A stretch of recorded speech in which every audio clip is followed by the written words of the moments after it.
Takže čau lidi, já bych vás chtěla přivítat na mém kanále. Je to moje druhý video, sice si myslím, že mělo být první, ale jak jsem to nestíhala natočit, byla jsem nemocná, byla jsem ráda, že vůbec jsem hrála na tu flétnu, mluvila jsem úplně hrozně, teďka to sice je třeba ještě trochu poznat, ale není to rozhodně tak hrozně, jako to bylo. A já jsem teprve asi před 4 dnama, myslím, šla do školy, takže já jsem nějak jako extra nechtěla točit. Na tomto kanále to je úplně moje první 2 videa. Ještě vám dám odkaz určitě na můj druhý kanál. Tam budu dávat vlogy a tak. Takový spíš jako, jak to říct, zábavný kanál. Tady na tomto kanále bych chtěla asi nějaký hudbu a tak. A tutoriály a na tomto druhém to bude spíš o zábavě jako o vlogách, challengech, sketchích a tak různě.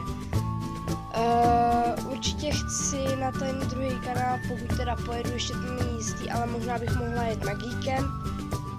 Myslím, že spíš velikonoční, ale nevím.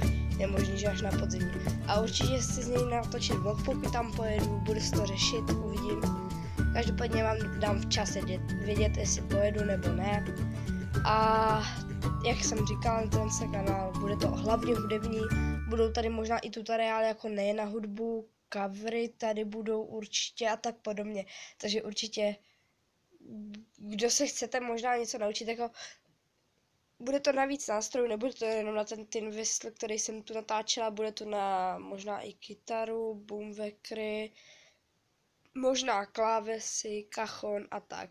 Takže určitě, ukulele ještě. A určitě, teda jestli chcete slyšet, možná vám některý nástroje ani nic neříkali, jsou to docela netradiční nástroje, jako boomwackery, cajon.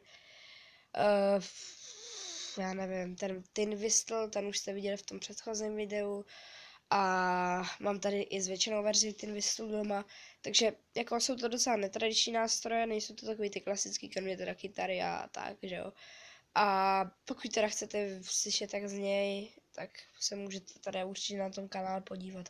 Určitě budu ráda za odběr, budu ráda za lajky a za komenty, ať už s doporučením, teda aspoň jako normálním inteligentním komentářem, anebo i za chválu. Určitě budu ráda, něco se z toho určitě vezmu.